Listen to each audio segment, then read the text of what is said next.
सभी स्टूडेंट को चैनल पर तहे दिल से स्वागत है। आज हम लोग साइंस के अम्ल, क्षारक और लवण जैसे पाठ के बारे में विस्तृत जानकारी को अर्जित करेंगे। इससे पहले यदि आप इस वीडियो पर नए आए हैं तो पहले इस वीडियो को लाइक करें, चैनल को सब्सक्राइब करें और बेल आइकन को दबाना ना भूलें। अम्ल ठोस, द्रव और गैस किसी भी अवस्था में पाया जा सकता है। अम्ल का सबसे महत्वपूर्ण गुण है कि यह स्वाद में खट्टा होता है। इसका पीएच मान हमेशा 7 से कम होता है। यह अम्ल नीले लिटमस पत्र को लाल कर देता है। साथ ही साथ यह अम्ल क्षारक को उदासीन कर देता है। अम्ल धातु से अभिक्रिया कर हाइड्रोजन आयन देता है। हाइड्रोक्लोरिक अम्ल, नाइट्रिक अम्ल,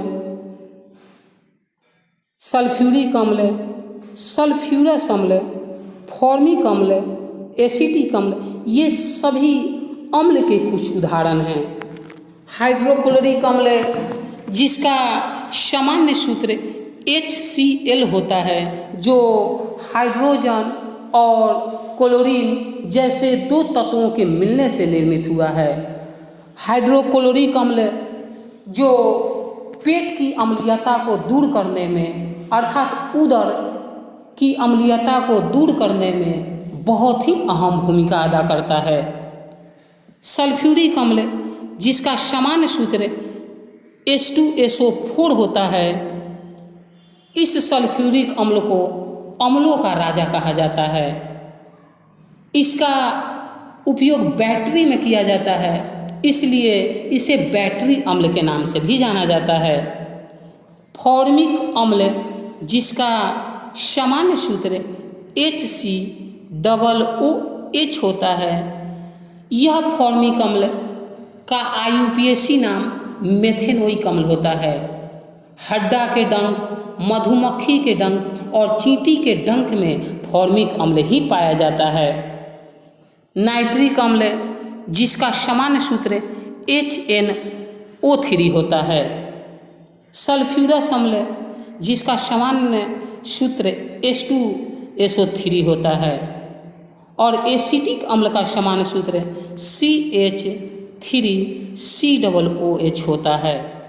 सबसे प्रबल अम्ल हाइड्रोक्लोरिक अम्ल होता है, जिसका सामान्य सूत्र HCl होता है। इसके बारे में हम लोग कुछ ही क्षण पहले पढ़े थे।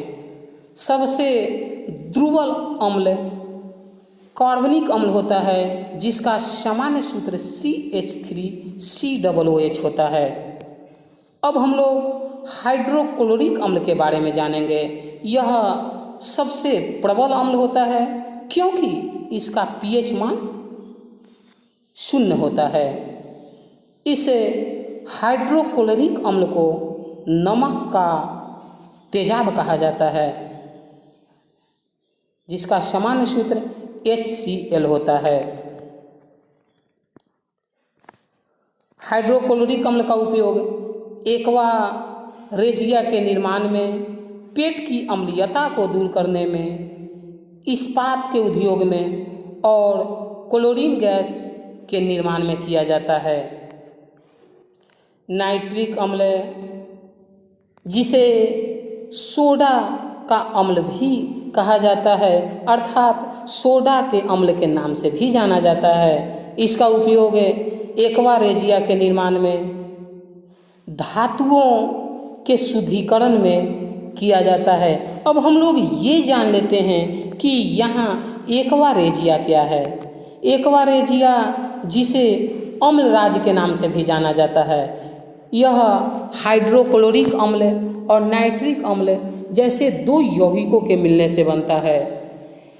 सोना, चांदी इस अम्लराज या एक्वा रेजिया में ही घुल जाते हैं। सल्फ्यूरिक अम्ल,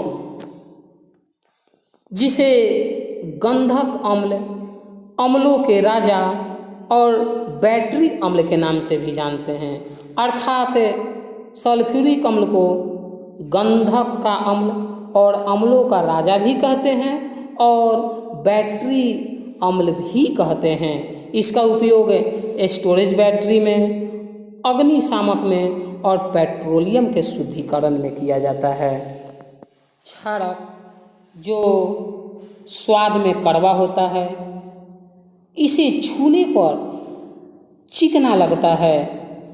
अर्थात क्षारक को जब हम स्पर्श करते हैं तो चिकनाहट का अनुभव होता है। इसका पीएच मान हमेशा 7 से अधिक होता है, जबकि अम्ल का पीएच मान हमेशा 7 से कम होता है। क्षारक लाल लिटमस पत्र को नीला कर देता है, जबकि अम्ल नीले लिटमस पत्र को लाल कर देता है। क्षारक जो जल में घुलकर हाइड्रोक्साइड आयन देता है। क्षारक के कुछ उदाहरण हैं, जैसे पोटेशियम हाइड्रोक्साइड, जिसका सामान्य सूत्र होता है KOH, कैल्शियम हाइड्रोक्साइड, जिसका सामान्य सूत्र होता है CaOH का whole 2, sodium hydroxide, magnesium hydroxide, ये सभी क्षारक के कुछ उदाहरण हैं। अब ये टॉपिक को जान लेते हैं कि जल में घुलनशील क्षारक को क्षार कहते हैं। जल में घुलनशील क्षारक को क्या कहते हैं? क्षार कहते हैं। प्रत्येक क्षार क्षारक हो सकता है, लेकिन प्रत्येक क्षारक क्षार नहीं हो सकता। इसे कैसे याद करेंगे, इसके बारे में हम लोग ट्रिक से समझ जाते हैं। प्रत्येक छोटा बड़ा हो सकता है, लेकिन प्रत्येक बड़ा छोटा नहीं हो सकता। इस तरह से हम लोग याद कर सकते हैं। इसे और अच्छी तरह से याद करना है तो किसी और के उदाहरण को लेकर समझते हैं। अर्थात प्रत्येक वर्ग आयत हो सकता है, लेकिन प्रत्येक आयत वर्ग नहीं हो सकता। इसमें भी देखिए छोटा और बड़ा का ताल्लुकात है।